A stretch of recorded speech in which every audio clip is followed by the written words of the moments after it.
Bonjour et bienvenue sur le Cyclisme Performance Podcast saison 2. Je suis Mathieu Lambert et je suis accompagné de Maxime Frémaux, Rémi Dutch et Valentin Gallet.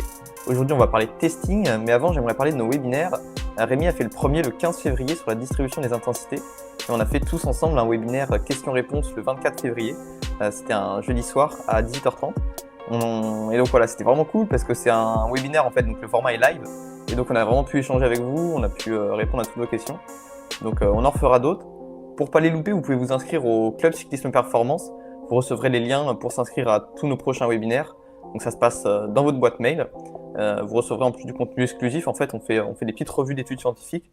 Nous, quand on lit des études, voilà, on en fait un petit résumé, on note ce qu'on a appris, et puis on vous partage ça. Et puis en plus, vous recevrez tout ce qu'on fait comme contenu chaque semaine, nos articles, nos podcasts. Donc voilà, vous louperez rien, ça se passe toutes les semaines dans votre boîte mail. Voilà, on va pouvoir commencer maintenant ce podcast sur le testing aujourd'hui et on va commencer par une grosse question. Pourquoi faire un test? Qui c'est qui veut commencer par répondre à cette question? Moi, je veux bien, bonjour à tous, je veux bien commencer par répondre à cette question. Après, je pense qu'il y a plein de manières de répondre à cette question. Pour moi, il y a plusieurs raisons pour lesquelles il faut faire un testing. Et en fait, la finalité du testing, c'est surtout connaître les capacités physiques maximales du coureur. Ou autrement dit, après, il y a plein de choses qu'on peut mesurer, mais notamment, par exemple, son profil de puissance record. Donc, être en mesure de déterminer précisément la puissance que peut développer l'athlète en fonction du temps. Et en fait, ça, on voit à l'heure actuelle que ça a des répercussions sur énormément de choses différentes. Ça va avoir un impact sur la charge de travail. En général, pour reprendre la formule TSS, même s'il y a d'autres formules qui existent, elles sont toujours un peu basées sur le même schéma, sur la même formule. En gros, elles vont prendre en compte une puissance maximale développée sur un temps donné. Généralement, c'est 1 heure, c'est ce qu'on appelle la FTP. Donc, ça veut dire que si on estime mal le profil de puissance record parce qu'on a fait des tests il y a 2 mois et demi, 3 mois, et qu'entre-temps, la puissance a varié, ça veut dire que la charge de travail ne va pas être bien estimée. Après, c'est pareil, il y a tout un tas de métriques et de paramètres qui sont mesurés à partir de la charge de travail, notamment des indices de forme, de fatigue, etc. Donc, ça veut dire que ces indices-là, ils vont être aussi mal déterminés. Et puis, après, il y a tout ce qui va concerner aussi les zones d'entraînement. C'est pareil, généralement, les zones d'entraînement de puissance, elles vont dépendre de la puissance sur un temps donné. Je ne sais pas, ça va être 90% de la PMA ou 105% de la FTP, par exemple. Donc, si on estime mal, parce qu'en fait, on n'a pas fait de test depuis un certain temps et que le niveau de l'athlète a évolué entre-temps, les zones d'entraînement, elles ne vont pas être bien définies. Et donc, le coureur ne va pas s'entraîner de manière optimale. Et puis après, bien sûr, sur les compétitions en elles-mêmes, ça veut dire que, par exemple, un contre-la-montre individuel, on sait qu'il y a une demi-heure d'effort. Si on demande, à partir du profil de puissance record, on demande à l'athlète de dire, voilà, sur une demi-heure, tu es capable de développer 350 watts, par exemple, et que l'athlète, il est un peu moins performant que lorsqu'il a fait les tests il y a 3 ou 4 mois, et il ne va pas être capable de tenir ce rythme. Ou inversement, ce qu'on va lui demander, ça va être trop facile par rapport à ce qu'il peut fournir. Donc, pour moi, c'est vraiment ça l'importance de faire des tests régulièrement. Après, je ne sais pas s'il y a des gens qui veulent rajouter des choses sur la partie testing. Je pense qu'il y a quelques experts dans le lot aussi. Moi, je rajouterais pas grand-chose hein, pour le coup, mais je rajouterais quand même une chose. Bon, tu l'as quand même souligné enfin, en fond, on va dire, mais c'est vraiment se rendre compte de la progression et de l'évolution des performances de l'athlète pour se rendre compte si l'entraînement fonctionne ou pas et s'il faut revoir des choses dans la préparation. Ça, je pense que c'est très important. Donc moi, globalement, et sans trop rentrer dans les détails, je retiendrai trois choses. Donc le profilage de l'athlète, les zones d'entraînement, et Valentin a parlé aussi de la charge d'entraînement, de des calculs de charge.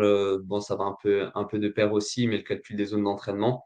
Et puis enfin, comme je l'ai dit, la progression de l'athlète. Donc moi, je retiendrai ces trois choses pour, on va dire, résumer ma vision des choses par rapport au testing. Non, mais vous avez bien résumé tous les deux la définition à peu près du testing, hein, donc il n'y a pas grand-chose à rajouter de plus, hein. Ce serait juste débuter avec un athlète. Les tests permettent d'avoir rapidement son profil et se permettre de se dire, bon voilà, il a des qualités un peu plus prédominantes dans telle caractéristique ou inversement. Donc ça peut permettre d'avoir un aperçu assez rapide. Et ensuite, voilà, calcul de charge, établir la zone d'entraînement et pouvoir faire un travail efficace par la suite. Après, c'est d'autres sujets peut-être qu'on va aborder par la suite, mais ça a aussi des répercussions sur pas mal de choses. Ben, et puis, peut-être la question qu'on peut se poser, c'est à quoi en fait vont servir et comment on réalise des tests. Parce qu'il y a plein de méthodologies différentes. Qu'est-ce qu'on cherche à mesurer? Moi, j'ai parlé essentiellement du profil de puissance au cœur parce que peut-être c'est quelque chose que je connais mieux, mais voilà, il y a plein d'autres façons de faire des tests. Donc, c'est des choses qu'on va aborder aussi dans ce podcast. Et je pense que c'est quand même un sujet très, très large. Je ne sais pas, Mathieu, si tu veux préciser justement certains de ces points-là. Mm. Ouais, bah, sur le comment faire un test, pour moi, c'est une question super importante parce que si on veut pouvoir comparer et suivre la progression, enfin même tout, en fait, je pense la première question à se poser, ça va être comment on va faire le test et de penser à la suite, en fait, et d'essayer d'avoir un protocole qui va être très reproductible, qu'on va pouvoir du coup reproduire à chaque fois pour pouvoir vraiment comparer notre progression, établir notre profil à chaque fois, tu vois, mesurer la charge aussi, comme tu l'as dit, définir les zones d'entraînement. Si à chaque fois notre protocole est différent, on risque d'avoir des valeurs différentes. On sait que les résultats qu'on a des tests, malheureusement, c'est pas aussi simple que ça. On n'a pas des, c'est à part si on fait des tests physio, en fait, avec les tests de puissance, le résultat va quand même être vraiment dépendant du protocole du test. Et donc, en fait, si on change à chaque fois le protocole de test, on risque d'avoir des choses qui sont pas du tout comparables. On peut peut-être se dire qu'on a progressé, qu'on a augmenté nos puissances critiques, mais ça se trouve, c'est juste parce qu'en fait, on n'a pas pris les mêmes valeurs. Voilà, tout simplement, ça fausse le test. Donc moi, c'est le premier truc auquel je pense quand je veux établir un protocole de testing sur un de mes athlètes ou même sur moi. J'essaie de réfléchir à qu'est-ce que je vais pouvoir faire sur le long terme, pas juste sur une seule session. Voilà, par exemple, quelqu'un qui habite dans les Pays de la Loire, qui va passer une semaine en montagne, bah, je vais pas faire une semaine de testing quand il est dans sa semaine en montagne. Bien que ça pourrait être intéressant, je peux quand même le faire, mais pas pour déterminer véritablement son profil de puissance, sa puissance critique ou quoi, parce que bah, il risque d'avoir des valeurs surestimées, quoi. Donc voilà, c'est la première question que je me pose au niveau de la reproductibilité des tests qui est pour moi super importante. Après, qu'est-ce qu'on a du coup à disposition? Enfin, voilà, tout genre de questions. Je pense que c'est là aussi quelque chose qui est vraiment individualisé, quoi. Après, sur le protocole, justement, il y a pas mal de protocoles qui existent. Moi, j'avoue que j'ai beaucoup travaillé sur la modélisation W'-CP. Donc, le principe, c'est de reconstruire le profil de puissance record de l'athlète à partir juste de quelques mesures. Donc, typiquement, des tests à intensité maximale. Ça dépend du type de modèle qui est utilisé. Il y a plusieurs variantes du modèle W'-CP. Mais donc, quel type de mesures on va effectuer. En général, ce qu'ils recommandent sur les tests, donc là, c'est vraiment des tests uniquement de puissance, ils recommandent de ne pas faire de tests au-dessus de 15 minutes, parce que en gros, après, ça devient vraiment... il y a une partie mentale qui rentre en jeu dans le test, et donc en fonction de la condition de l'athlète, dans quel contexte il se situe, il ne sera pas forcément capable de développer vraiment ce qu'il est capable de faire sur 20 minutes. Et puis, c'est pareil, c'est recommandé aussi de ne pas faire des tests en dessous de 3 minutes. Ça, c'est des informations qu'on peut retrouver dans la littérature. Donc, généralement, pour mesurer du coup la puissance critique et les réserves d'énergie anaérobique, donc, qui sont quantifiées par les paramètres W', donc ça, c'est la réserve d'énergie anaérobique et la puissance critique, CP. En fait, à partir de 3 tests, déjà, on a quelque chose qui est vraiment intéressant. Donc, globalement, on peut faire des tests sur 3 minutes, 6 minutes, 12 minutes, donc, en veillant bien à chaque fois à avoir une récupération suffisante entre chaque exercice. Donc, soit on peut essayer de diviser la séance sur 2 jours, en faisant 1 ou 2 tests un jour et puis un le lendemain. On peut faire tout sur la même séance, mais si on fait tout sur la même séance, il faut vraiment veiller à ce qu'il y ait au moins, je dirais, 30 à 40 minutes de récupération entre les 2 tests pour vraiment s'assurer que l'athlète a bien récupéré, qu'il a développé le maximum de puissance pendant ces tests. Et à partir de ces données-là, on est capable ensuite de reconstruire le profil de puissance intégrale du coureur. Même si, bien sûr, il y a aussi des limitations à ce modèle-là. Mais sur des temps relativement courts, je dirais jusqu'à 40 minutes, 1 heure, ça donne quand même des informations très précieuses sur l'athlète. Et ça permet, juste en une journée de test, déjà d'avoir des infos intéressantes. Mm. Ouais, carrément. La puissance critique, moi j'en ai parlé déjà avec Caroli qui utilise beaucoup ça. Donc c'est podcast 37 il me semble, mais je suis pas sûr. Et Geoffrey, Migour aussi, je me souviens plus le numéro du podcast, mais on est vraiment allé en détail sur la puissance critique. Je trouve que c'est un concept qui est pas encore beaucoup utilisé. Et pour moi, c'est, je pense, le mieux à utiliser quand on n'utilise que la puissance et qu'on n'a pas de test physio pour déterminer les seuils. La puissance critique, elle me semble quand même vraiment plus précise. Forcément, si on va prendre en compte plus de données par rapport à un simple test 20 minutes, enfin, je pense à ce qui va être de plus en plus utilisé quand même maintenant, c'est que les tests 20 minutes. Je sais que quand même beaucoup d'entraîneurs utilisent ça. Le défaut, c'est que voilà, on va prendre une mesure sur un jour et c'est comparé à la puissance critique, qui va prendre plusieurs mesures. Forcément, la précision est différente et notamment le FTP qu'on dérive de ce test 20 minutes. Euh, En moyenne, enfin sur les études que j'ai pu lire, en moyenne, le résultat est quand même assez proche des seuils physiologiques, du deuxième seuil surtout. Enfin, c'est le but du FTP, c'est de mesurer ce deuxième seuil. Sauf que, en fait, si on regarde au niveau individuel, il y a vraiment de grosses variabilités. Et c'est là le problème, en fait. C'est que si on se base tout sur ce test, le risque, c'est qu'on ait une puissance qui soit très surestimée ou sous-estimée. En fait, dans la moyenne globale, quand on fait une moyenne sur une étude, qu'on étudie 100 personnes, la moyenne globale, elle sera à peu près bonne. Mais voilà, à l'échelle individuelle, on prend de gros risques. Et dans ce cas-là, moi, j'aurais plutôt tendance à recommander la puissance critique qui me semble un petit peu plus fiable, même si il semblerait qu'elle surestime un petit peu le deuxième seuil, enfin, en tout cas de ce que j'ai pu lire et de ce que j'ai pu tester sur mes cours. Non, je reviens sur ce que tu as dit là il y a quelques instants, sur le fait de baser toutes les valeurs, par exemple, de zone d'entraînement sur un seul test. C'est là où on voit les limites, par exemple, de se baser sur le test PMA pour définir les zones d'entraînement. Un gros test PMA, on va dire, on passe un palier, on gagne 30 watts. Oui, mais 30 watts, où c'est les filières glycolytiques qui fonctionnent, ce qui fait que en endurance, les zones vont être difficilement tenables, la zone 3 encore plus, et le seuil n'est pas réalisable, la zone 4. Et pareil sur les FTP. En fait, tout ce qui est VO2 max, ça va être un petit peu sous-estimé parce qu'on se base que sur un 20 minutes ou sur un 5 minutes. Et encore, pour la PMA, on peut se baser sur quoi comme test? 4 minutes dehors, 5 minutes, 6 minutes? Déjà, il n'y a pas forcément un consensus scientifique qui se dit, bon, bah voilà, la PMA, c'est tant de minutes.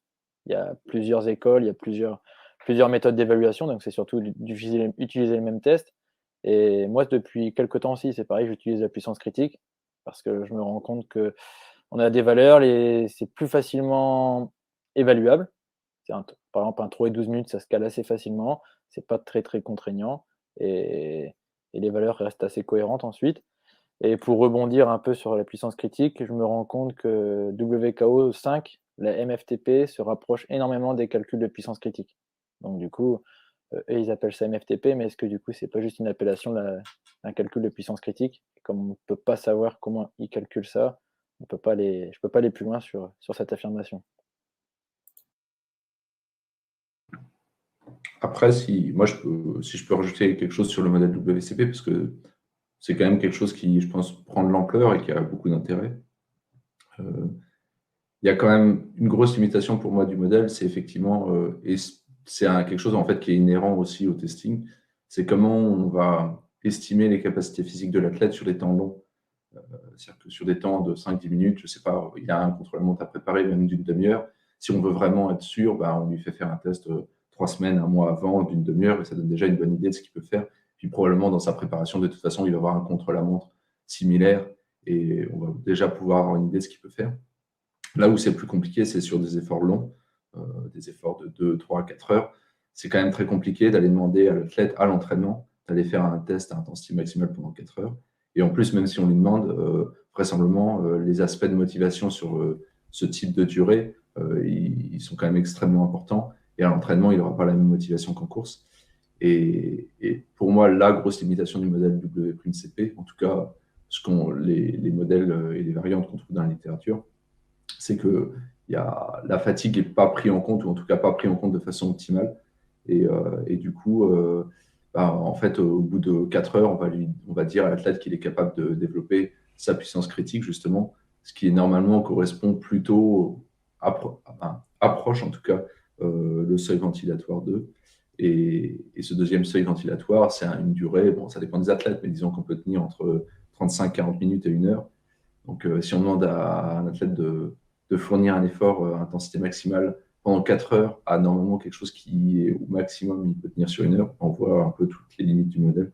Donc, c'est aussi, je pense, des pistes de développement. Et personnellement, moi, je travaille sur ça actuellement, sur comment justement on va pouvoir prendre en compte la fatigue pour que on puisse, à partir d'un test sur 3, 6, 12 minutes, et potentiellement d'autres données qui ont été accumulées pendant les entraînements, qu'on puisse dire, voilà, sur 3 heures, cet athlète il est capable de développer tant de watts. Et du coup, ça donne aussi des indications et des feedbacks intéressants pour le coureur pendant la compétition. Ouais, moi je sais pas si j'ai disparu ou pas, j'ai l'impression que je me voyais plus là pendant un certain temps, je sais pas si vous me voyez toujours. Ok, bon. Donc moi pour revenir sur ce que tu disais Valentin, sur ça, moi je pourrais parler pas mal, je pense que je peux en parler pas mal aujourd'hui sur les tests physio parce que c'est quelque chose que je fais pas mal avec Sport Testing, j'ai testé pas mal d'athlètes et j'analyse beaucoup de tests aussi là-dessus. Et donc pour moi, c'est là que c'est intéressant d'avoir des tests et de mesurer le premier seuil, notamment le SV1 si on fait un test avec les échanges gazeux, avec le masque pour le VO2 max typiquement. Mesurer le SV1, ça peut être vachement intéressant, ou le premier seuil de lactate aussi si on fait un test avec la lactatémie, pour avoir des données comme ça d'endurance euh, qui nous permettent de compléter un peu le profil et d'avoir un profil bien plus complet que juste le deuxième seuil si on mesure la puissance critique ou juste la PMA si on fait que la PMA. Donc pour moi, il y a ça et il y a aussi, si on fait un test avec les échanges gazeux, d'avoir aussi l'oxydation des substrats si on va utiliser plutôt les lipides. Quelqu'un qui a un fat max assez élevé, donc quelqu'un qui va être capable d'utiliser les lipides jusqu'à une intensité assez élevée. En fait, ça va être quelqu'un qui va être quand même plus endurant comparé à quelqu'un qui utilise moins les lipides, étant donné que les lipides, c'est une réserve d'énergie qu'on a presque en illimité dans le corps. Donc forcément, ça, c'est un critère super important pour l'endurance. Ce qu'on peut regarder aussi, moi, ce que j'aime beaucoup regarder, c'est le pourcentage de VO2 max aux différents seuils. Typiquement, enfin moi j'ai les données en tête qui étaient impressionnantes des coureurs du projet Breaking 2, donc de Nike sur le marathon pour passer en dessous des 2 heures.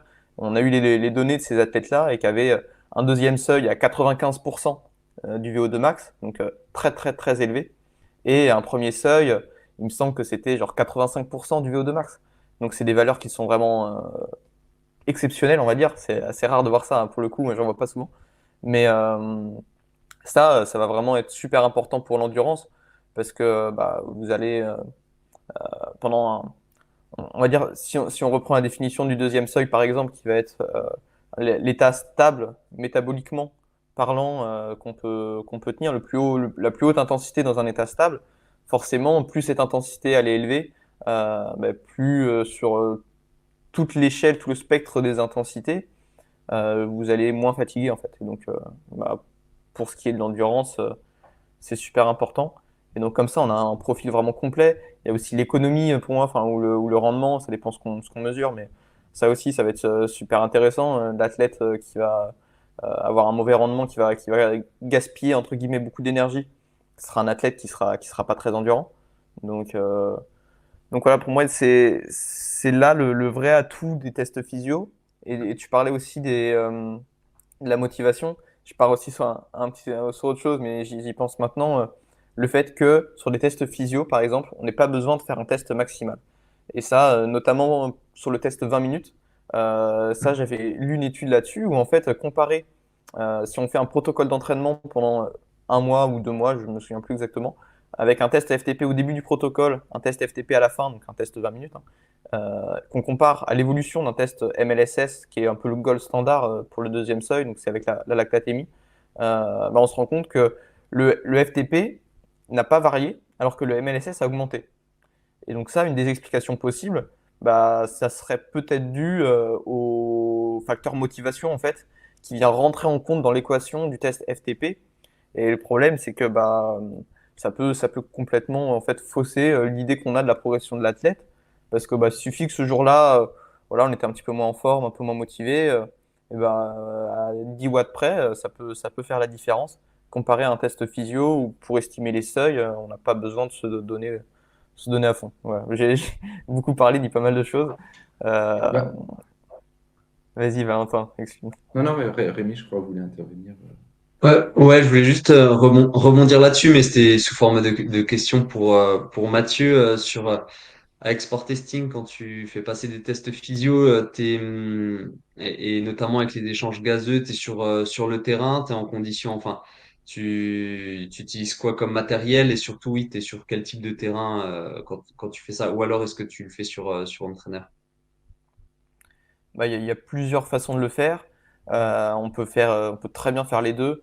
Maintenant, notamment pour reprendre sur ce que je fais avec Sport Testing, on a des appareils quand même qui se déplacent sur le terrain, donc c'est l'avantage de pouvoir faire des tests sur le terrain.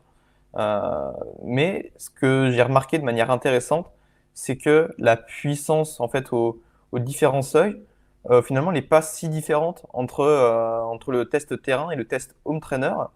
Et ça, je pense que c'est au final super intéressant parce que on n'aurait pas besoin, on pourrait faire des tests sur Home Trainer pour estimer des trucs, des puissances sous-maximales en fait.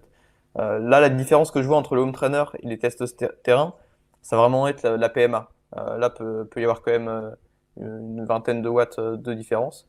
Alors que sur les seuils, vu que c'est quelque chose c'est un événement métabolique en fait, donc pas de, euh, il n'y a pas de grosse différence ou alors ça va être vraiment négligeable. Et donc, dans ce cas-là, quand même, pour le côté pratique et reproductibilité des tests, au final, je me demande si l'home trainer, c'est pas mieux. Après, voilà, bon, ça dépend de nos objectifs. C'est une grosse question, hein, vraiment, c'est une grosse question. Il y a plein de façons de faire les choses. Euh, voilà, juste pour dire que pour moi, si on veut mesurer les seuils sur un test qui est à des intensités encore sous-maximales, par exemple, le test 20 minutes, pour reprendre ce que je disais avant, ça va demander un gros facteur motivation. Et sur Home Trainer, il y a quand même là des grosses différences entre un test 20 minutes sur Home Trainer, un test 20 minutes sur extérieur, encore plus si c'est dans un col. Donc pour le coup, là, il y a des grosses différences. Mais sur des tests sous-maximaux, j'ai pas essayé pour la lactatémie. J'ai fait aussi pas mal de tests de lactate. Pour le coup, ça, je l'ai fait en extérieur. J'ai jamais essayé encore sur Home Trainer. Et à voir s'il y a une différence aussi là au niveau des seuils, mais je suis même pas persuadé. Ok, ok. Avant de te passer la parole, Valentin, je voulais encore rebondir là-dessus, mais encore sous forme de question. Mais comment tu... Enfin, parce que moi, j'ai vu, alors moi, j'en fais les tests physio, j'en fais pas passer, mais j'en ai vu au cours de ma carrière.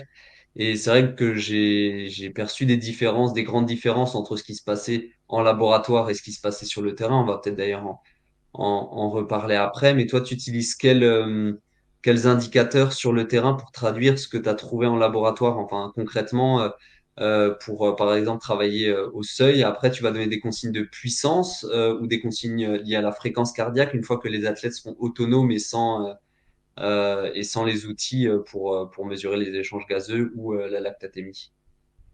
Mm. Ouais, non, je reprends la puissance, simplement, et pour le coup, ça se passe assez bien. Et alors, là aussi, ça va quand même dépendre des protocoles, et c'est là que c'est intéressant. Le but, c'est pas de parler que des tests physio aujourd'hui, mais il y a quand même des protocoles qui sont euh, bien plus fiables que d'autres.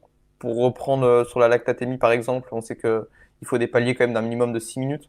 Des paliers plus courts, la lactatémie, elle va pas être stable et ça va surestimer, tous les seuils vont être surestimés. Donc dans ce cas-là, le test il est acheté, il sert à rien. Donc pour les seuils ventilatoires, ça va être la même chose. Le protocole il va être super important et la façon de déterminer les seuils aussi. Je pense que ça peut être souvent surestimé. Enfin, en fait, ça dépend. C'est là que d'avoir quelqu'un d'expérience dans l'estimation des seuils et des gens qui vont être experts dans la performance en fait, comparé à des tests qu'on peut voir en laboratoire, sans voilà, pour critiquer les autres, mais je sais que notamment, moi j'ai eu un copain là, très très récemment, il y a une semaine, qui a fait un test d'effort et qui m'a donné sa fiche récapitulative du test. Et les seuils étaient déterminés n'importe comment. Vraiment, Maintenant, moi qui utilise aussi les appareils pour mesurer les seuils, ce que je vois, c'est qu'en fait, le logiciel qu'on utilise va faire une estimation des seuils avec un modèle mathématique. Et je pense que beaucoup de laboratoires vont pas aller plus loin que ça et vont donner tout simplement les seuils qui ont été déterminés par la machine, en fait. Et là, on a des valeurs aberrantes. Donc, c'est là que c'est important quand même d'avoir un laboratoire en qui on peut faire confiance, qui est expert dans la performance. Euh, donc voilà, il y en a plusieurs en France, il y en a de plus en plus. Donc pour moi, c'est ça qui est super important. Et c'est peut-être pour ça, Rémi, que tu avais vu des valeurs qui étaient peut-être un petit peu surprenantes, quoi. Moi, j'avais une question aussi pour rebondir un peu sur ce que disait Rémi, et puis tu as déjà répondu en partie, Mathieu, mais Rémi mentionnait par exemple trois intérêts majeurs pour lui de faire du testing, donc, qui étaient le suivi de la progression, la détermination des zones d'entraînement, et le troisième, c'était juste peut-être avoir un profil des capacités physiques de l'athlète en termes d'intensité maximale. Comment justement tu vas utiliser les tests physiologiques pour aller regarder ces trois aspects-là? Bah, pour le profil, l'avantage c'est qu'on a plein de données. Et là, pour le coup, je suis vraiment convaincu qu'un test physio va être bien plus pertinent qu'un test simple de puissance. Parce qu'avec un test physio, comme voilà, on a toutes les données de rendement, d'oxydation des substrats, on peut avoir les deux seuils, on peut avoir une PMA, ça dépend le test qu'on fait. Si on fait un simple test de lactatémie, on n'a pas forcément mesuré la PMA sur ce test-là. Mais voilà, on a plein de données. Donc pour moi, le côté profilage, il est bien plus intéressant. On a bien plus de données pour guider après l'entraînement. Après, pour ce qui est zone d'entraînement, c'est pareil. Moi, quand même, ce que j'aime pas avec les tests de puissance, c'est que si on va faire juste le FTP, juste la PMA ou juste la puissance critique, et qu'après on applique un pourcentage pour déterminer les zones d'entraînement, en fait, on a qu'une seule encre. Moi, j'aime bien utiliser l'image des encres à laquelle on va s'accrocher pour définir les zones d'entraînement. On va avoir qu'une seule encre. Et en fait, le problème, c'est qu'on se base sur l'idée que tout le monde a le même rapport par rapport à cette encre-là. C'est-à-dire que la zone d'endurance, par exemple, pour le FTP, il me semble que ça doit être à peu près 75% du FTP. Sauf que moi, ce que je vois sur les tests physio que je fais, c'est que bah, non, certains vont avoir justement, pour reprendre l'exemple des coureurs qui avaient été sélectionnés par Nike pour le projet Breaking 2, bah, ces coureurs-là qui avaient un seuil, un premier seuil super élevé, bah, pour eux, ces zones-là, ça ne fonctionnera pas. Ils vont pas être dans les bonnes zones par rapport à ce qui se passe physiologiquement. Donc, dans ce cas-là, avoir plusieurs encres, c'est-à-dire le premier seuil, le deuxième seuil, la PMA. On peut compléter par un test 30 secondes pour avoir un petit peu une idée de qu'est-ce qui se passe au-dessus de la PMA. Et comme ça, on a un profil complet. Et pour déterminer les zones d'entraînement, si on part de 4 données, c'est quand même beaucoup plus précis que partir que d'une seule donnée. Donc voilà, et je me souviens plus le troisième, c'était donc profil, zone d'entraînement et suivi de la progression, c'est ça? Ouais, suivi de la Ouais, c'est ça, progression. suivi de la progression. Ouais. Suivi de la progression, bah, au final, c'est la même chose. Pour moi, on a plus de données, donc on a bien plus de chances de voir une progression. Si on n'a que le FTP, on peut peut-être passer à côté d'une grosse progression sur le seuil 1. Et notamment, ça va dépendre de l'objectif du coureur, mais je pense à par exemple un triathlète qui va viser des Ironman. Lui, son allure spécifique de compétition, ça va être le premier seuil. Ça va pas être le FTP ou la PMA. Donc, s'il fait que des tests pour déterminer sa PMA, bon, ça va être un petit peu dommage, étant donné qu'au final, pas cette PMA, elle compte pas pour lui, mais ça va pas être son objectif. Donc, ouais, il risque de passer à côté des adaptations qu'il recherche. Et s'il cherche à absolument augmenter sa PMA, et que pour l'instant, il s'occupe pas de son seuil, parce qu'il le mesure pas, il n'a pas le moyen de le mesurer, ou alors qu'il se dit que c'est 70% de la PMA, bah voilà, il risque de passer totalement à côté de son objectif. Donc là encore, je pense que les tests physio sont quand même un petit peu au-dessus des tests de puissance, quoi. Après, moi j'avais une question un peu ouverte que je pose à tout le monde et je vais y répondre aussi en partie, mais c'était, et Mathieu, tu as déjà précisé un peu ce point-là, mais justement, est-ce que les tests justement d'estimation des capacités physiques et des différents paramètres physiologiques, est-ce que ça nécessite forcément de les réaliser à intensité maximale? Donc, tu as clairement dit, Mathieu, que ce n'était pas forcément le cas pour récupérer certaines données physiologiques. Et moi-même, c'est un sujet que je trouve extrêmement intéressant parce que c'est un peu le problème du testing à intensité maximale, c'est que c'est quelque chose qui, à l'heure actuelle, et malheureusement, c'est la plupart des méthodologies sont basées, en tout cas sur les tests de puissance, sont basées sur des tests à intensité maximale. Et ces tests-là, c'est quand même des tests qui sont assez contraignants pour l'athlète et qui vont avoir un impact sur sa forme et sur son entraînement. Donc, ça interfère avec l'entraînement et ça, c'est un peu un problème à l'heure actuelle. Et donc, moi, ce sur quoi j'essaye de travailler en ce moment même, c'est vraiment comment on peut réussir à estimer les capacités physiques maximales de l'athlète sans forcément nécessiter un test à intensité maximale. Ce qui permet en fait de redéterminer son profil à chaque séance et sans que le coureur ait forcément d'exercice particulier à faire. Et nous, la façon dont on a un peu résolu ce problème, ou en tout cas on a réussi à avancer beaucoup sur ce point-là, c'est justement en couplant la fréquence cardiaque et la puissance. L'idée, elle est venue en fait assez naturellement quand on regarde typiquement un test de l'effort, on regarde comment la courbe de puissance évolue avec les différents paliers, comment la fréquence cardiaque évolue, et on voit qu'en fait les évolutions de ces deux courbes-là, elles ont des comportements analogues. Et si pour extrapoler encore un peu, en fait, moi je pense qu'on pourrait faire un test de l'effort avec un truc par palier, juste en mesurant la puissance et la fréquence cardiaque, faire juste le début du test, connaître la fréquence cardiaque maximale de l'athlète à la fin du test. Donc ça, il y a tout un tas de moyens pour le connaître. Et en gros, extrapoler de façon quand même relativement précise le palier de fin de test. Donc bien sûr, si on fait ça, on aura des informations plus physiologiques qui vont manquer. Mais si l'objectif, c'est juste de connaître la valeur en termes de puissance du dernier palier, on peut le faire pour un test de l'effort. Et nous, c'est ce qu'on applique aussi sur le terrain, qu'à chaque fois qu'on récupère une donnée dans une séance d'entraînement, on va aller coupler la puissance et la fréquence cardiaque avec aussi un tas de traitements pour nettoyer le signal et avoir vraiment quelque chose de très propre. Et on va aussi, c'est un peu le problème de la fréquence cardiaque, c'est qu'il y a des fluctuations de la fréquence cardiaque d'un jour sur l'autre parce que c'est impacté par la fatigue, par la chaleur, par le stress, par tout un tas de paramètres et de facteurs environnementaux.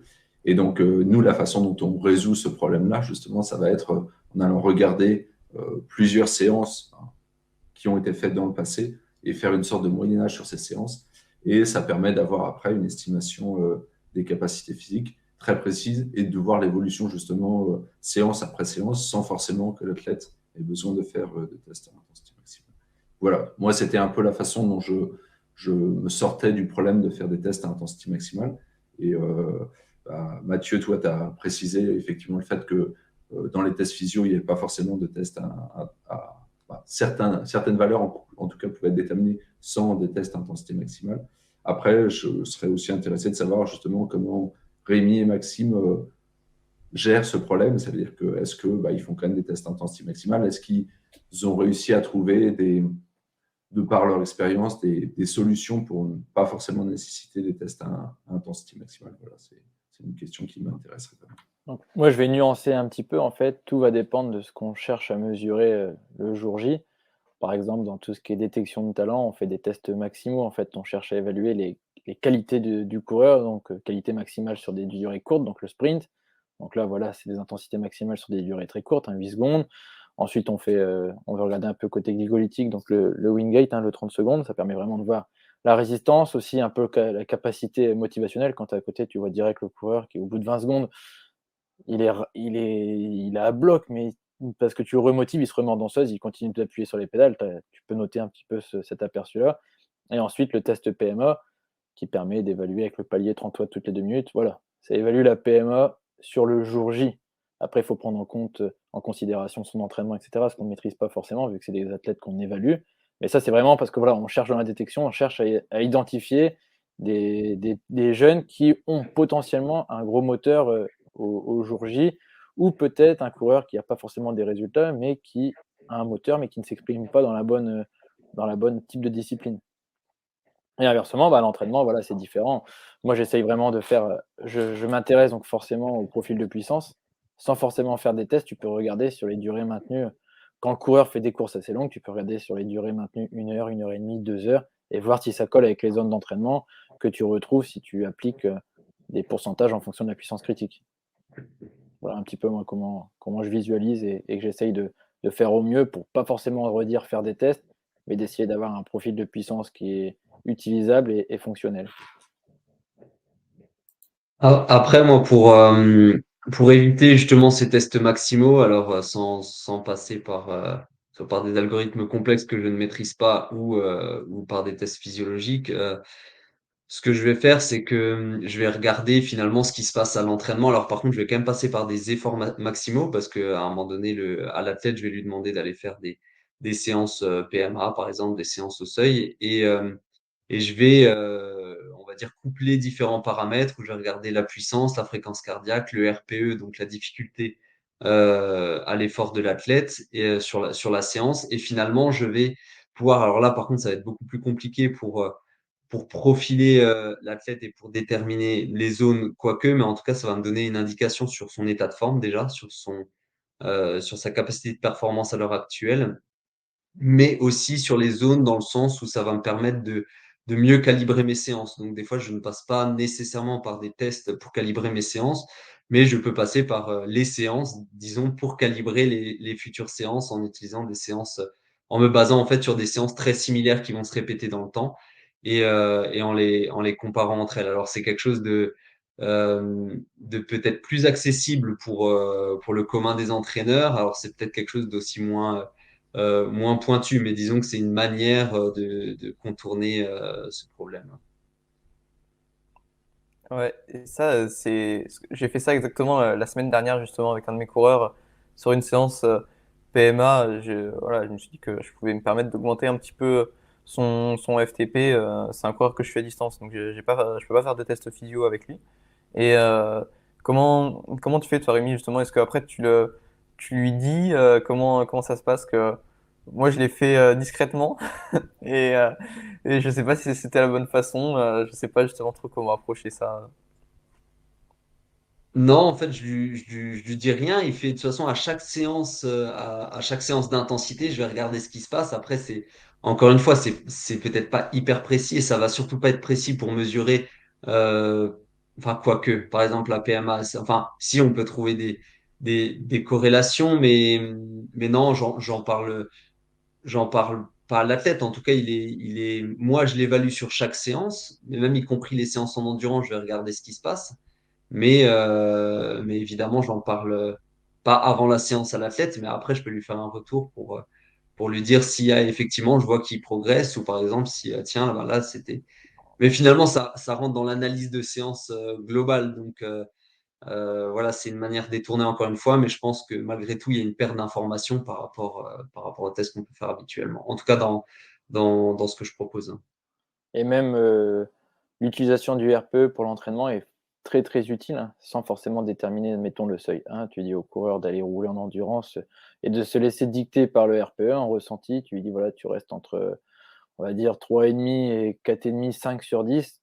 Tu es quasi sûr que c'est une bonne séance endurance s'il respecte bien ça et qu'il est vraiment à l'écoute de son corps. Faut pas non plus qu'il te dise: «Ouais, j'ai roulé à 4 pour faire plaisir à l'entraîneur». Il faut vraiment que lui, il ait acquis cette perception d'effort et qu'il se dise: «Bon, bah, voilà, aujourd'hui, je fais un effort à 4 sur 10». Et tu peux comparer, on va dire après un mois de bloc endurance, tu vas te dire: «Ah, bah, le 4 sur 10, il est passé de 190 watts à 210 watts. Pour le même 4 sur 10, la fréquence cardiaque quasi identique, il a pris 20 watts». Donc tu peux te dire: «Voilà, en endurance, il a quand même bien progressé» et sans forcément faire un test. Oui, je suis complètement d'accord avec ce que tu dis, Maxime. Et je voulais rebondir aussi sur tout ce qui a été dit depuis le début. On a beaucoup insisté sur les tests physio, sur les algorithmes, sur la puissance critique, qui sont des outils, à mon sens, formidables. Si on a les compétences pour les traiter ou si on y a accès. Je pense par exemple aux tests physiologiques, c'est super, mais il faut trouver les bonnes personnes pour les faire, les bons laboratoires aussi. C'est pour ça que, entre parenthèses, je vous conseille de vous rapprocher de Mathieu Lambert si vous êtes intéressé de sport testing. Mais souvent, si on se trompe de personnes ou si nous-mêmes on n'est pas compétent pour les interpréter, ça peut finalement donner de mauvaises choses à l'entraînement. Et alors, il y a des entraîneurs, beaucoup d'entraîneurs maintenant qui vont loin là-dedans, mais il y a des entraîneurs qui vont accorder moins d'importance à ça. À eux, je leur recommanderais d'utiliser des tests plus simples. Et dans ce cas-là, par exemple, des tests PMA, alors reproductibles, on peut partir sur un 5 minutes ou des tests 20 minutes pour partir sur des échelles d'intensité qui seront certes très imparfaites, mais qui donneront malgré tout un cadre qui permettra déjà de faire de bonnes choses. Donc moi, je nuancerai un peu ce qui a été dit avant, c'est que on peut aller très loin et c'est super si on peut le faire. De temps en temps, on ne peut pas le faire ou on ne sait pas le faire. Et dans ce cas-là, les vieilles méthodes ont leur sens, même s'il faut avoir à l'esprit que c'est très largement imparfait, mais c'est toujours mieux que rien. Et moi, je compléterai tes propos par dire que ça reste des tests, c'est de l'évaluation sur un instant T, un jour J. Il y a beaucoup de choses qui peuvent faire varier les résultats, donc du coup, faut pas se bloquer, faut pas non plus se dire voilà, ouais, j'ai régressé, j'ai progressé. Il faut toujours un petit peu nuancer, se poser la question, bon voilà, qu'est-ce qu'on a cherché à mettre en place? Voilà, on a évalué ça. Tu n'as pas progressé, pourquoi? Bon, bah voilà, tu as un état de fatigue important, on aurait dû peut-être attendre un peu plus. C'est toujours un peu le côté complexe. Après, je pense que sur un test physio, j'en fais pas assez pour dire ça. Je pense que Mathieu pourrait confirmer.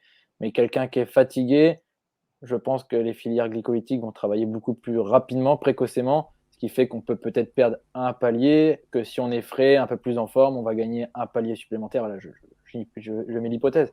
Mais du coup, on reste sur vraiment l'instant T, le jour J. Il ne faut pas non plus se bloquer et se dire, voilà, c'est bon, on arrête ci, on arrête ça, et stop, voilà, c'est tout. Ouais, pour répondre à ta question sur les tests physio, pour le coup, j'ai essayé plusieurs tests. Alors, ça reste le n égale 1, c'est mes tests perso. Avec de la fatigue, j'ai pas eu de différence sur la détermination des seuils et je pense pas forcément qu'il y ait une différence en fait sur l'emplacement des seuils. Je pense juste la différence, elle se fera sur le temps de soutien. Par exemple, donc au deuxième seuil, ce qu'on peut utiliser comme le FTP par exemple, ça serait, moi quand je détermine sur un test physio, même sur quelqu'un qui est fatigué, au final la valeur elle sera plus ou moins identique, enfin même elle sera souvent identique parce que c'est un événement métabolique au final et la fatigue influence peu. Par contre, ça va être le temps de soutien si après derrière on fait un TTE, un test de temps de soutien à FTP, c'est là qu'avec la fatigue il peut être beaucoup plus faible. Et ça, on le rencontre même enfin, tous les jours à l'entraînement. Je trouve que bah, une séance, quand on est fatigué, le seuil en lui-même, on va pas perdre 30 watts du jour au lendemain, quoi. On va juste, au lieu de pouvoir le tenir, peut-être, au lieu quand on fait notre séance, on peut faire peut-être la même séance, sauf que ça se trouve, ben, on va coincer après 5 minutes, alors que d'habitude, on en fait 10 minutes. Pourtant, les sensations, elles sont à peu près pareilles, la FC est à peu près pareille, mais voilà, moi, c'est là que je vois l'impact de la fatigue, et du coup, c'est encore, ouais, je prêche pas mal la paroisse des tests physio, mais c'est là encore un avantage quand même des tests physio, c'est que ouais, la fatigue, au final, je trouve que elle n'impacte pas tant que ça, quoi.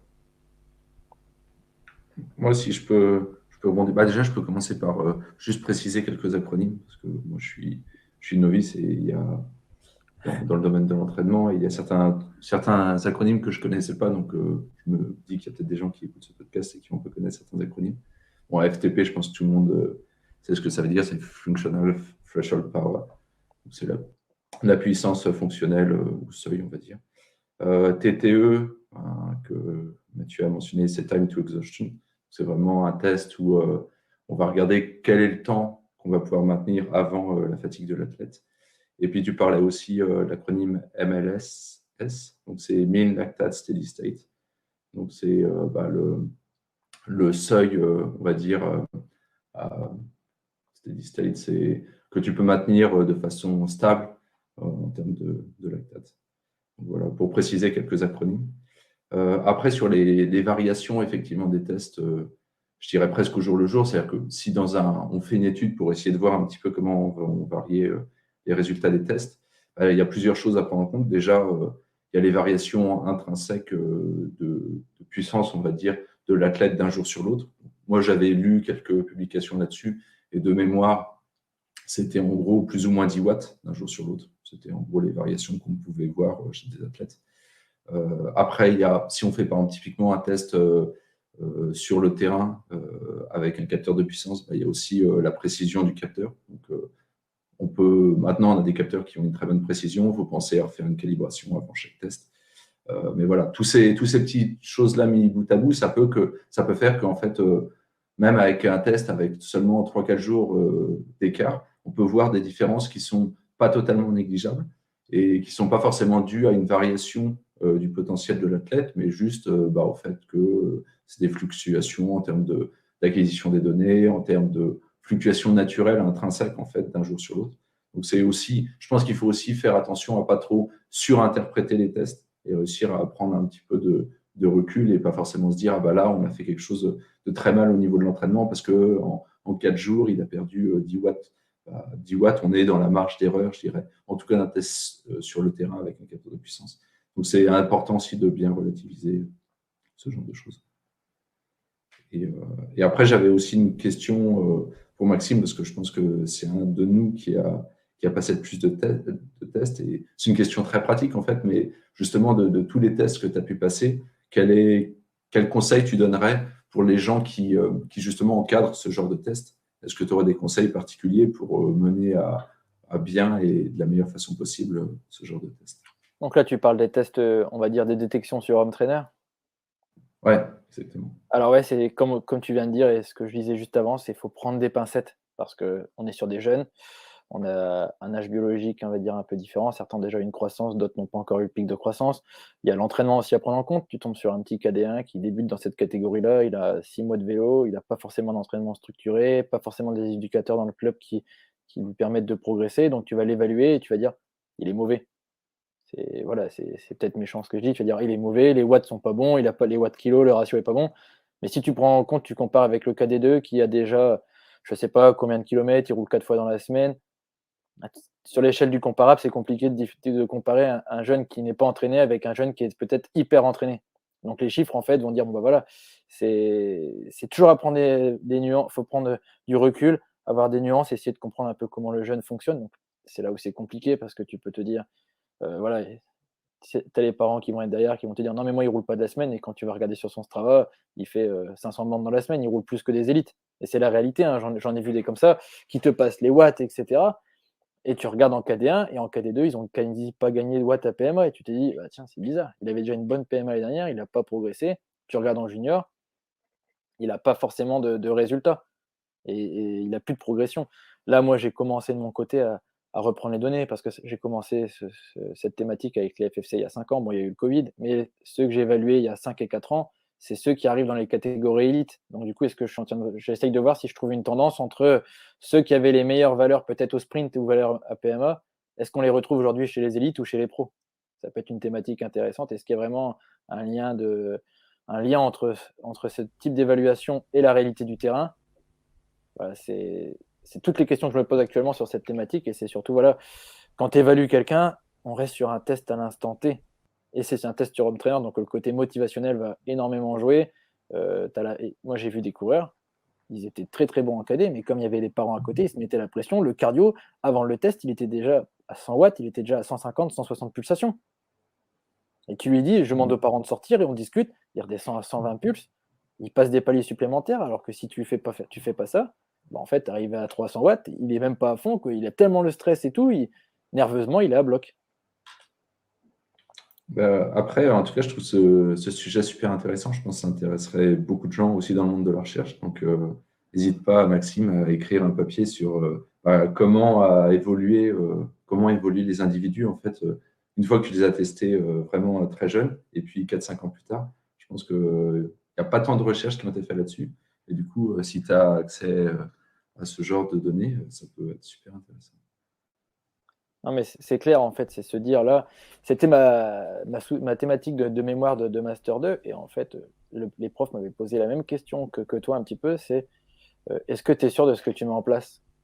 Ma réponse était bah non. En fait, on fera le bilan dans 4, 5, 6 ans, quand on aura un minimum de données, et se permettre de se dire, bon bah voilà, il y a 5 ans d'évaluation ou 5 ans de progression pour ces jeunes-là, et se dire, est-ce qu'aujourd'hui, ce qu'on a mis en place il y a 4, 5 ans fonctionne ou fonctionne pas? Qu'est-ce qu'on garde, qu'est-ce qu'on ne garde pas? Qu'est-ce qu'on pourrait modifier avec le recul, etc. Et tu vois, c'est seulement maintenant où je peux commencer à avoir ces petits résultats et me dire, bon bah voilà, ce type de test-là, on continue parce que ça marche bien et on a direct un aperçu. Et après, ça dépend aussi, voilà, c'est la thématique de la détection de talent, mais aussi de la pratique du coureur. Est-ce que dans les coureurs qui font du VTT, on fait les mêmes tests que ceux qui font de la route, et sur la piste, est-ce qu'ils ont les mêmes besoins? Est-ce que les tests qu'on met en place là servent pour la piste, servent pour le VTT, ou est-ce qu'il faut rajouter des choses, réduire? C'est plein de questions. Ah, tu nous fais un gros teasing là pour ton petit webinaire du 15 mars là. Ça nous donne envie en tout cas. Je sais pas si tu vas réussir à te faire tenir ça en une demi-heure, trois quarts d'heure. Je pense qu'il te faudrait plusieurs heures.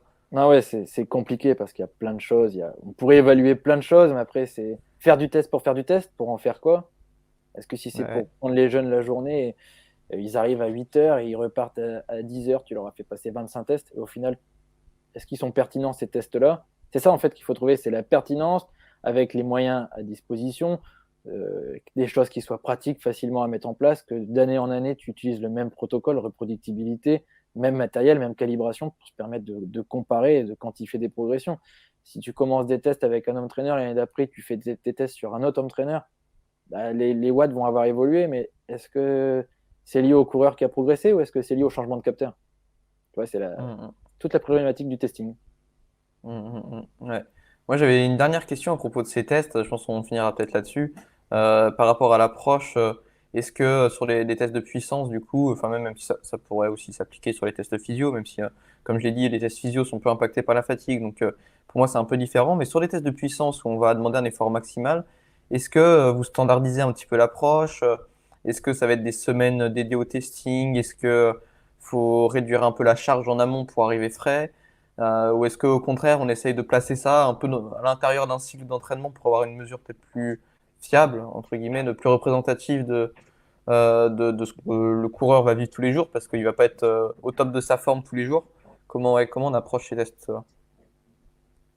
Alors, moi, personnellement, quand je propose des tests aux coureurs, je fais en sorte, mais c'est que mon avis, hein, euh, je fais en sorte qu'ils soient assez frais et en forme pour le test, pour qu'ils puissent réaliser des performances proches du maximal du potentiel du coureur. Donc, c'est plutôt ça. Je vais réaliser très peu de tests sur la fatigue, bien que je pense que ça peut avoir un très grand intérêt. Après, pour aller mesurer l'impact de la fatigue, pourquoi pas aussi dans les séances d'entraînement placer des exercices très difficiles en fin de sortie. Ça peut être aussi une autre option pour mesurer la capacité de l'athlète à performer avec un niveau de fatigue élevé. Donc voilà, moi je suis plutôt pour placer les tests quand le coureur se sent bien. Et après, je vais pas non plus réorganiser tout l'entraînement en fonction de ces tests. Donc, c'est-à-dire que je vais plutôt placer ces tests à la place d'une séance qui, à la base, devait être difficile, par exemple. Donc, voilà. Ouais, t'as l'approche de toute façon, la veille par exemple, c'était un jour facile, quoi. Ouais, par exemple. Ouais. Et avec, voilà, pas en fin de cycle, plutôt en début de cycle. En tout cas, voilà, encore une fois, je fais en sorte qu'ils soient en forme.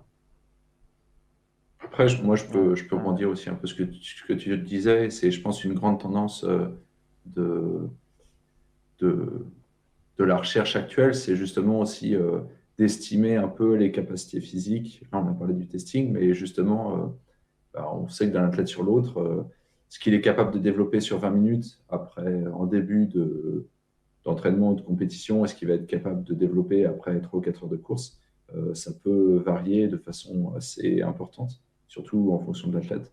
Et donc, ça, je pense, c'est aussi une direction dans laquelle va aller le testing, justement, d'évaluer un peu, ben, OK, c'est très bien de savoir que ce coureur-là, il peut faire 400 watts sur 10 minutes en début de course, mais au final, de manière générale, les courses, elles se jouent rarement au tout début de l'événement. Et donc, ce qui est intéressant, en fait, c'est de savoir qu'est-ce qu'il peut faire après 3 à 4 heures de course. Et donc, ça, je sais que bah, personnellement, chez Chronos, nous, on travaille aussi là-dessus, essayer d'estimer un peu l'impact de la fatigue et de savoir, après tant de travail, qu'est-ce que l'athlète va être capable de faire. Et je pense que c'est aussi un peu une direction dans laquelle va aller le testing, d'essayer de mesurer un peu l'impact de la fatigue.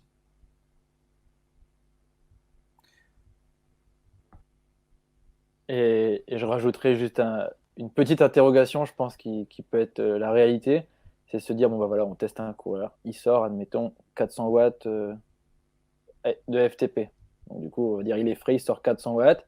Donc, on fait un ratio watt-kilo, il est énorme, etc. Mais par contre, après tant de travail, il s'écroule complètement, il est plus du tout bon. Donc, chez les professionnels, ça va être problématique. Et est-ce qu'inversement, on ne peut pas tomber sur un coureur qui est peut-être moins d'FTP quand il est frais, peut-être à 380, mais par contre, après le même travail que l'autre coureur, il est à 375, quoi. Il a une très forte perdition parce qu'il a une très grosse tolérance à la fatigue. Donc, du coup, sur l'instant T, sur le test fraîcheur, on se dirait, il est moins bon. Sauf qu'en fin de course, on se dirait, ah bah tiens, celui qui est moins bon, il est meilleur. Ouais, c'est les limites du testing et de ce qu'on cherche à évaluer. Il y a eu justement à ce sujet-là des études qui sont apparues assez récemment, hein, l'année dernière notamment, il y en a une ou deux en tête, qui montraient justement que c'était une étude sur des coureurs qui faisaient le Tour de France. Et en gros, les résultats de l'étude, pour simplifier un peu, c'était que, en fait, ce qui faisait vraiment la différence entre les coureurs professionnels et entre justement quelqu'un qui va lutter pour le classement général et essayer de remporter le Tour de France et un autre très bon coureur, mais qui ne va pas figurer au général, c'était vraiment cette faculté à pouvoir développer une puissance donnée similaire à celle qu'ils pouvaient développer en début d'entraînement. C'est-à-dire que la fatigue chez les grands champions, elle les impactait relativement peu les autres coureurs. C'est-à-dire qu'en début vraiment de course, pour simplifier un peu les choses, les deux coureurs avaient des capacités physiques similaires. Et c'est juste qu'en fin de course, il y en a un qui avait été beaucoup plus impacté par la fatigue que l'autre. Et donc, les différences, elles se faisaient essentiellement. Ouais, c'est justement à cette étude-là que je pensais aussi. Et ça montre en fait les limites aussi du testing et qu'il ne faut pas forcément avoir qu'un gros moteur, mais il y a plein d'autres choses à maîtriser. Il n'y a pas que les chiffres bruts ou les watts par kilo sur le test X, le test Y qui font que le résultat à la fin peut être une victoire ou un podium ou un top 10, un top 15, un top 20. Et effectivement, pour ajouter à ce qui a été dit, enfin moi personnellement, j'ai vu des athlètes, donc des professionnels qui s'illustraient sur des classiques, notamment sur les classiques, réaliser des tests maximaux assez faibles finalement, et pourtant quelques mois après, on les retrouvait, voilà, pour des top 10, des top 20, voire des victoires au niveau World Tour. Et forcément, ça interroge. Alors, bien sûr, il y a une dimension physique, c'est la répétition des efforts et l'effet de la fatigue. Et puis, il y a aussi deux autres dimensions, c'est la dimension psychologique et la dimension technique pour savoir s'économiser. Donc, le testing physique et physiologique, c'est une part de la problématique, mais derrière, il y a encore beaucoup de choses à creuser pour vraiment déterminer le potentiel de performance en compétition des coureurs. Hmm. Je pense qu'on va s'arrêter là, on a déjà pas mal parlé, mais on pourrait peut-être refaire un podcast, je pense, sur le testing d'ici quelques mois, je pense, parce qu'on a encore pas mal de choses à dire, je pense, sur ce sujet. C'est super intéressant et voilà, ça montre que si on a autant de choses à dire, c'est que c'est un sujet qu'il faut pas négliger, je pense, dans l'entraînement. C'est super important de mettre au moins en place quelque chose euh, pour tester, parce que si on peut pas améliorer ce qu'on mesure pas, quoi. Donc si on fait aucune mesure, on ne sait pas si on a amélioré, on sait pas, on sait rien en fait. Donc voilà, il y a plein de questions à se poser sur le testing. Je pense qu'on pourra refaire un épisode. Mais voilà, en attendant, déjà Maxime nous a un petit peu teasé son prochain webinaire le 15 mars. On le retrouvera à ce moment-là. Pour pas louper tout ce qui est tous les prochains webinaires, les articles aussi, hein, bientôt là, voilà, on est en train de finaliser le site internet, donc d'ici très rapidement, il y aura un article. Si ce n'est, il sera peut-être déjà même publié l'article d'ici la publication de ce podcast-là. Donc voilà, pour vraiment ne rien louper, être tenu au courant. Je vous rappelle encore qu'il y a donc le club Cyclisme Performance que vous recevrez par mail chaque semaine. Donc voilà, tout ça, ça se passe dans la description. Et puis voilà, on se retrouve le mois prochain pour le prochain podcast, les gars. Yes, Ciao. à Yes. bientôt. À bientôt, ciao.